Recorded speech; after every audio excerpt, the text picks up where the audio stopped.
존경하는 경기도민 여러분, 그리고 허지한 의장님과 선배 동료 의원 여러분, 안녕하십니까? 부천 출신 유재구 의원입니다. 먼저 제256회 본회의에서 5분 발언을 기회를 주신 선배 동료 의원 여러분께 감사드리며, 경기도 발전을 위해 혼신의 힘을 다하고 계시는 김문수 지사와 창의적 민주시민 육성에 불철주야 노력하고 계신 김산공 교육감을 비롯한 관계 공무원 여러분 노고에도 감사의 말씀을 드립니다. 오늘 본의원은 광역화장장 건립과 관련된 제안을 하고자 합니다.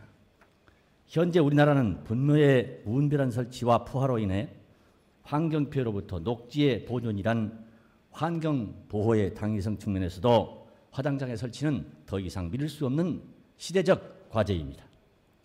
우리나라 장로 문화는 국가의 강력한 화장정책과 사회환경 변화에 따른 국민의 의식 변화, 시민단체의 자발적인 활동 등으로 화장 선호도가 높아졌으나 지역 간 불균형으로 지방은 여유가 있는 반면 수도권은 절대 부족한 실정입니다.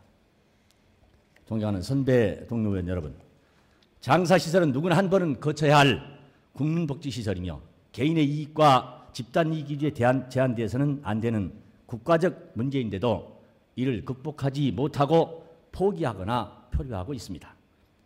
우리나라 화장시설 51개소 중 수도권은 4개소인데 반해 비수도권이 47개소로 전체 화장시설의 약 80%를 차지하고 있습니다.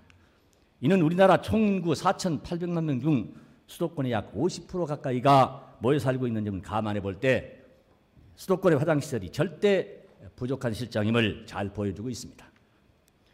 과거 매정문화에서 화장문화로 급격하게 변화하면서 우리나라 화장률은 현재 65%나 계속 증가 추세에 있고, 특히 부산이 82.5%, 서울이 72.2%로서 화장 선진국 대열에 동참하고 있습니다. 이러한 추세로 증가될 경우에 2025년경에는 화장률이 80% 이상 될 것으로 추정해 볼 때 우리의 중장기 수급계획의 중요성을 다시 한번 인식하게 됩니다. 지금까지 수도권 지역 지방자치단체장이 화장시설 건립을 시도했으나 지역 이기주의에 막혀 포기하거나 자치단체 간의 갈등으로 표류하고 있는 것이 현실입니다. 장사는 가까운 미래에 누구에게나 한 번은 닥쳐오는 가장 중요한 일 중에 하나가 될 것으로 미리 준비하지 않으면 중요한 사회복지 문제로 대두될 것입니다.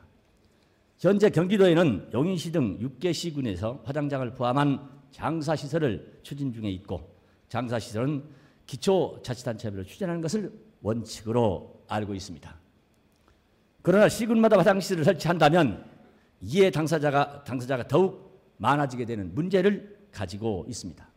따라서 시군마다 화장장을 설치한다면 광역화장장으로 설치할 경우보다 갈등을 겪게 되는 주민들과 인접 지방단체가 더 많아지게 돼서 갈등을 양산하게 될 가능성이 매우 높습니다.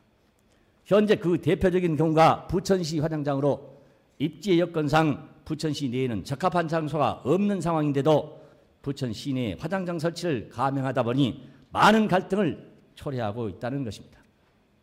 지방자치단체와 지역주민 간의 병렬적 중첩적으로 발생할 가능성이 있는 갈등에 대한 문제의 제기와 그에 대한 대안의 모색이란 광의적 측면에서 광역화장장에 대한 논의가 불가피한 것입니다. 광역화장장을 설치하게 되면 대상 입지가 시군 내에 한정되지 않고 광역으로 확대되므로 입지 여건 및 입지 환경에 따라서 지역 주민과 인접 지방자치단체 간의 갈등을 줄이거나 선택의 폭이 넓어져 갈등 자체를 줄일 수 있다고 생각됩니다. 존경하는 선배 동료 의원 여러분, 장사 등에 관한 법률 제4조 규정에 의하면 지방자치단체는 지역 주민이 화장에 대한 수요를 충족할 수 있도록 화장시설을 갖추어야 한다고 규정하고 있습니다. 이제 경기도는 급속도로 변화하고 있는 장사 문화에 대비해서 화장장 건립을 시군에만 맡겨놓지 말고 광역협의회를 구성하고 운영하는 등 광역화장장 확충 계획을 만들어 경기도가 직접 앞장서야 한다고 생각합니다. 그래서 화장장 설치에 인한 지방자치단체와 지역주민 간에 발생하는 갈등뿐만 아니라 인접 지방자치단체 간의 분쟁 원인을 최소화해 나가야 할 것입니다.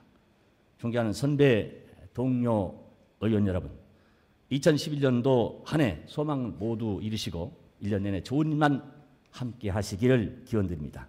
끝까지 경청해 주셔서 감사합니다.